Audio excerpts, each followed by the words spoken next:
Hai Sobat Maritim, welcome to Empos Studio. Empos Edumer. Ulangi. Nah, bagi para pelaut dan kameranya goyang mas. Goyang kameranya.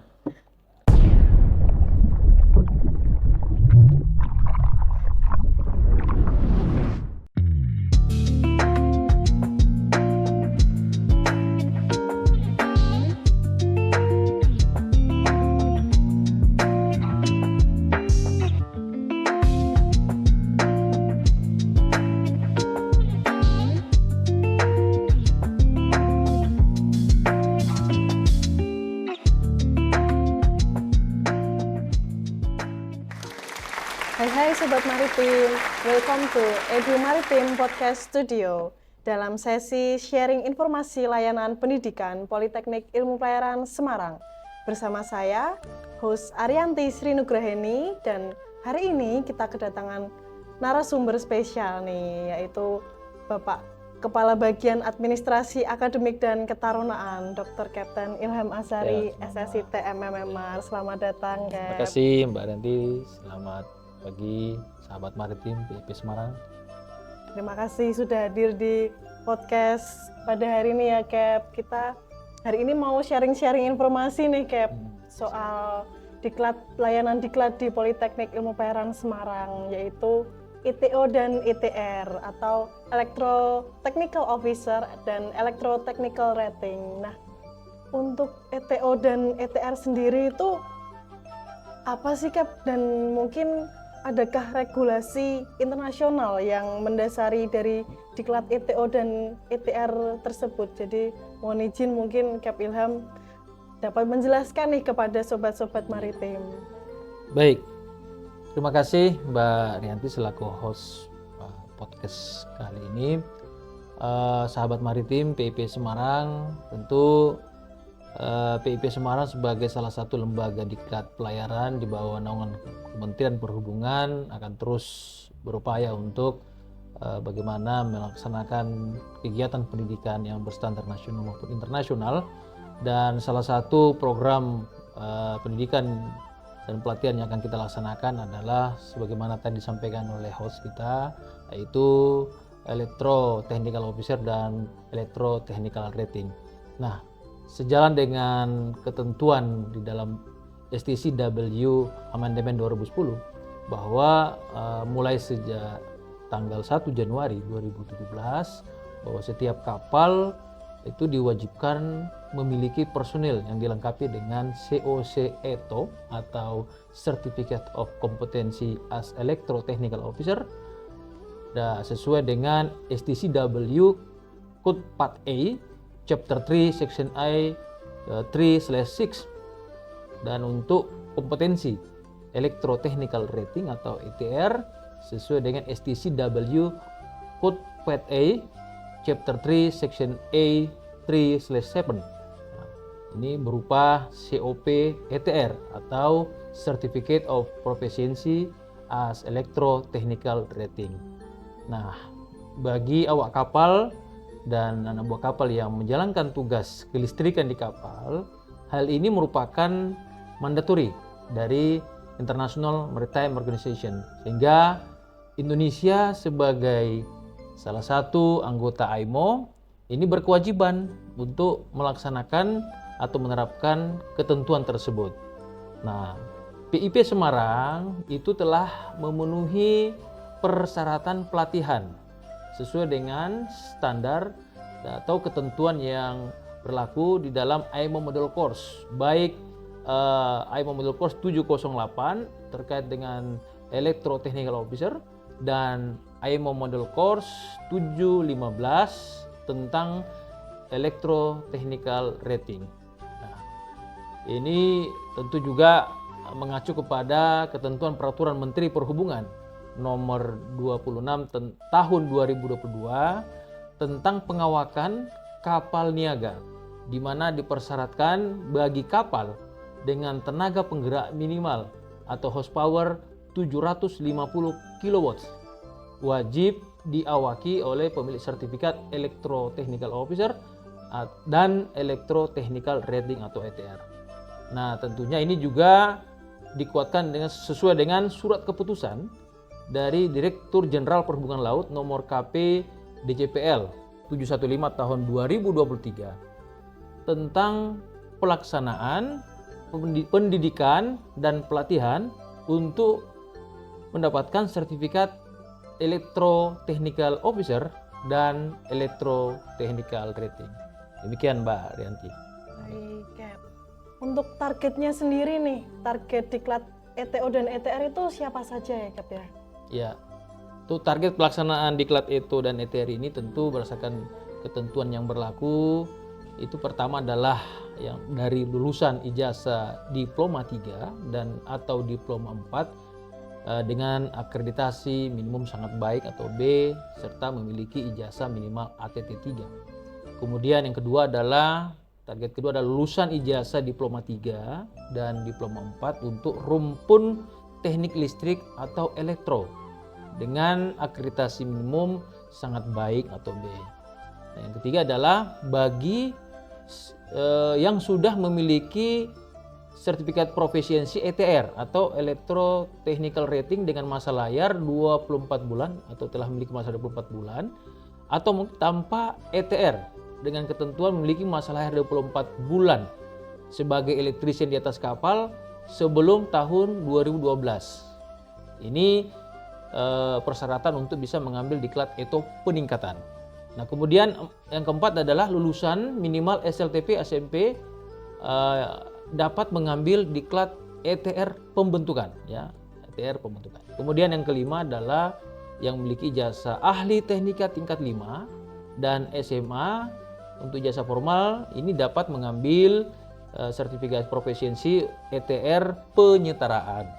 Jadi itu Mbak Rianti untuk target pelaksanaan diklat ETO dan ETR. Baik, kira-kira nih Cap, ada berapa jenis nih untuk diklat dari ETO dan ETR sendiri itu? Ya, jadi PIP Semarang saat ini menyesuaikan dengan kondisi ketersediaan fasilitas diklat yang ada. Kami sementara ini menyelaksanakan untuk ETO ada 3 jenis jalur pendidikan, kemudian ETR ada 2 jalur pendidikan atau pelatihan. Di mana ETO yang pertama adalah ETO penyetaraan sumber dari ATT 3 atau ahli teknika tingkat 3, kemudian ETO penyetaraan sumber diploma 3 dari rumpun listrik dan elektro, kemudian ETO peningkatan dari ETR. Nah, juga untuk rating ada ETR pembentukan dan ETR penyetaraan. Saya kira itu Mbak klasternya. Baik, untuk ya terima kasih Cap. Untuk beberapa jenis diklatnya itu Cap, ini kan mungkin sobat-sobat maritim yang udah pada berlayar itu kan perlu menyesuaikan, mengarrange waktu untuk antara diklat sama mereka berlayar nih. Nah, itu berapa lama sih diklat waktu yang diperlukan untuk diklat ETO dan ETR tersebut? Ya, jadi lama diklat yang akan diikuti oleh para peserta diklat ETO dan ETR ini sesuai dengan kurikulum yang berlaku. Yang pertama untuk jenis diklat ETO penyetaraan sumber dari ATT 3 itu lama pendidikannya adalah 3 bulan pendidikan di kampus dan melaksanakan 6 bulan praktek berlayar. Kemudian itu penyetaraan sumber dari diploma 3 rumpun teknik kelistrikan dan elektro, itu lama pendidikannya adalah 6 bulan di kampus dan melaksanakan praktek berlayar selama 6 bulan. Sedangkan untuk ETO peningkatan itu dilaksanakan 4 bulan di kampus. Kemudian untuk rating ETR pembentukan itu selama 6 minggu. Kemudian ETR penyetaraan itu dilaksanakan selama 4 minggu. Demikian Mbak untuk masalah durasi pendidikan. Ini ada pertanyaan lagi nih Cap, untuk diklat ETO penyetaraan itu kan harus menempuh praktek berlayar nih Cap. Nah, di PIP Semarang sendiri itu sudah ada MOU atau kerjasama nggak ini ya dari perusahaan pelayaran itu untuk peserta diklat ETO penyetaraan itu yang ingin melakukan praktek berlayar? Ya, makasih Mbak Rianti. Jadi PIP Semarang sebagai salah satu lembaga pendidikan tinggi vokasi bidang pelayaran di bawah naungan Kementerian Perhubungan selama ini telah menjalin kerjasama yang baik dengan mitra stakeholder dari perusahaan-perusahaan pelayaran baik yang berlayar skala nasional atau domestik maupun internasional. Sehingga selama ini mitra kita mendukung untuk penyiapan praktek berlayar bagi para taruna kita, baik nautika maupun teknika, juga untuk para alumni atau lulusan kita untuk mendapatkan kesempatan bekerja di atas kapal. Nah, kerjasama ini kita akan kembangkan sehubungan dengan pelaksanaan ETO dan ETR ini. Kita akan coba untuk membangun kerjasama dalam rangka memberikan kesempatan ataupun fasilitas melaksanakan selama praktek berlayar sebagai elektrisian di atas kapal. Saya kira itu bisa kita lakukan dan kita akan berusaha untuk menyiapkan fasilitas bagi para lulusan dari ETO dan ETR. Demikian Mbak Arianti. Jadi para peserta diklat penyetaraan tuh nggak perlu khawatir ya, Cap, nanti mau bingung mau praktek di mana ya, Cap ya. Baik, nah untuk keuntungannya sendiri tuh apa saja ya, Cap ya, yang didapat peserta diklat setelah mengikuti diklat ETO dan ETR itu? Mungkin prospek bagaimana mereka di dunia kerja atau bagaimana? Silakan, Cap. Ya, tentu kita sesuai dengan perkembangan yang ada di industri pelayaran. Teknologi pelayaran saat ini di mana peralatan navigasi dan permesinan kapal ini semua sudah berbasis digital dan kelistrikannya cukup rumit dan tentunya membutuhkan sumber daya yang bisa menguasai terkait dengan pemanfaatan dan pengoperasian dari peralatan dan juga bagaimana melakukan perawatan dan tentu bagaimana memastikan bahwa seluruh peralatan kerja yang ada di kapal terkait navigasi, equipment, kemudian terkait dengan permesinan kapal yang tentunya membutuhkan ya tenaga-tenaga perwira yang menguasai bidang kelistrikan. Sehingga ini menjadi peluang yang sangat baik dan cukup luas bagi para calon perwira pelayaran dan tentu para rating yang akan bekerja sebagai tenaga kelistrikan di atas kapal. Nah, ini silakan untuk kesempatan ini terbuka luas bagi para teman-teman sahabat maritim untuk bisa bergabung di PP Semarang untuk mengikuti diklat ETO dan ETR sehingga nantinya Anda menjadi bagian daripada kesempatan ya atau memiliki prospek yang sangat baik untuk bisa bekerja di industri pelayaran. Monggo, silakan Mbak. Terima kasih, Cap. Wah, luar biasa sekali ya, Cap. Ternyata prospek kedepannya untuk diklat peningkatan ETO dan ETR ini ya, Cap ya. Nah, bagi para pelaut dan bagi para calon pelaut, kita bisa meningkatkan keterampilan dengan mengikuti diklat ETO dan ETR. Nah, makin tertarik nggak nih sama pembahasan kita pada hari ini? Jadi tetap stay tune di podcast kami. Nah, baik, Cap. Sobat-sobat maritim ini mungkin ada beberapa pertanyaan nih. Untuk persyaratannya tuh apa saja sih yang diperlukan untuk mengikuti diklat ETO dan ETR sendiri itu? Ya. Baik Mbak Rianti. Jadi terkait dengan persyaratan sesuai dengan ketentuan yang berlaku, sudah saya jelaskan di awal tadi, bahwa jenis pendidikan dan pelatihan untuk ETO itu khusus di ETO penyetaraan sumber dari jasa ATT atau ahli teknika tingkat 3, di mana persyaratannya adalah usia minimal 18 tahun dan maksimum usia adalah 30 tahun. Kemudian memiliki ijazah diploma 3 atau diploma 4 ilmu pelayaran dengan akreditasi lembaga minimum prodi minimum sangat baik atau B. Kemudian memiliki ijazah kompetensi minimal ATT 3 atau ahli teknika tingkat 3 dan memiliki masa layar yang diakui selama 12 bulan sebagai seorang perwira pada level operasional pada kapal dengan mesin penggerak utama atau horsepower sebesar 750 kW. Kemudian memiliki sertifikat kesehatan atau surat keterangan sehat dari rumah sakit atau lembaga kesehatan yang telah mendapat pengakuan dari atau approval dari Direktorat Jenderal Perhubungan Laut, dan tentu dari teman-teman yang statusnya adalah PNS, kemudian TNI, Polri atau pegawai BUMN itu wajib untuk dilengkapi dengan surat izin belajar setingkat pejabat eselon 2. Kemudian untuk data diri seperti KTP, kemudian akte atau surat kenal lahir juga ini menjadi persyaratan administrasi.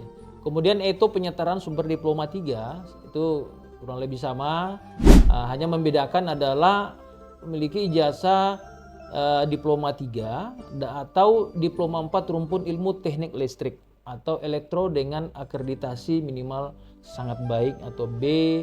Kemudian tadi sama sertifikat kesehatan, surat izin belajar, kemudian akte kenal lahir dan KTP sebagai bukti diri sah dari pemerintah. Kemudian untuk ETO peningkatan itu usia minimal 18 tahun, telah memiliki sertifikat Electro-Technical Rating atau ETR dengan masa layar 24 bulan sebagai rating elektro atau electrician di atas kapal.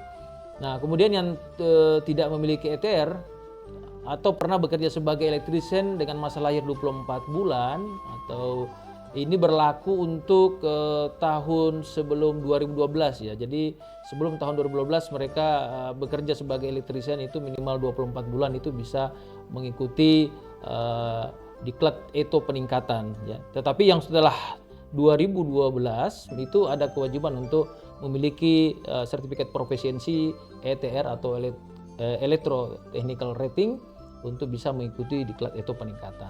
Yang lainnya adalah kaitan dengan sertifikat kesehatan, izin belajar tentu tadi yang saya sama dengan ketentuan yang ETO penyetaraan, kemudian akte dan KTP juga mulai menjadi persyaratan administrasi yang harus dipenuhi. Kemudian untuk rating Electro Technical Rating untuk pembentukan usia minimal 18 tahun, kemudian memiliki ijazah minimal SLTP dan atau SMP.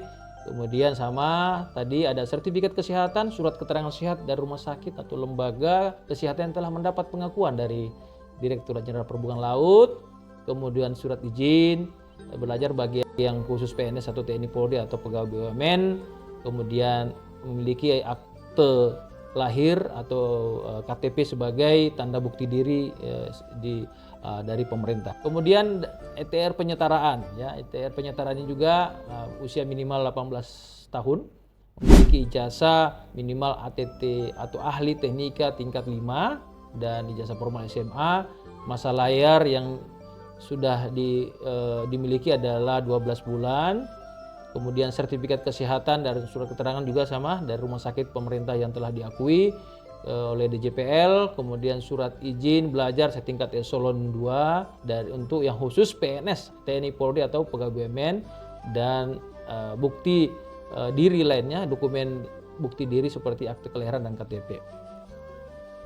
Saya kira itu Mbak Rianti terkait dengan persyaratan secara administratif. Baik, terima kasih Cap. Nah, untuk biayanya sendiri nih Cap, berapa sih yang perlu disiapkan untuk para calon peserta diklat ETO dan ETR sendiri itu?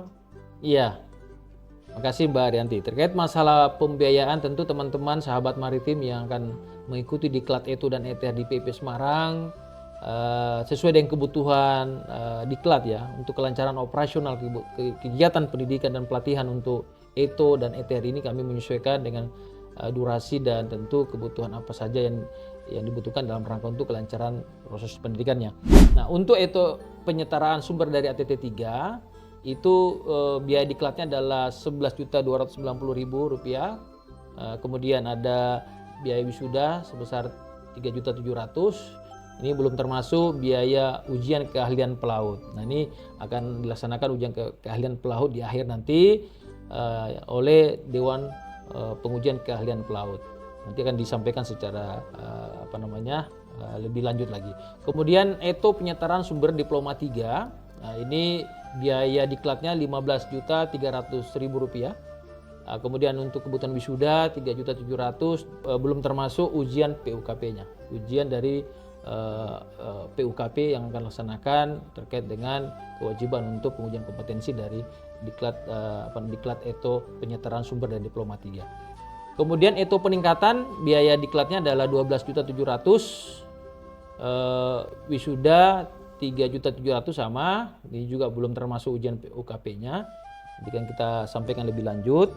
Kemudian diklat rating ETR pembentukan Rp4.100.000 dan ETR penyetaraan itu Rp3.400.000.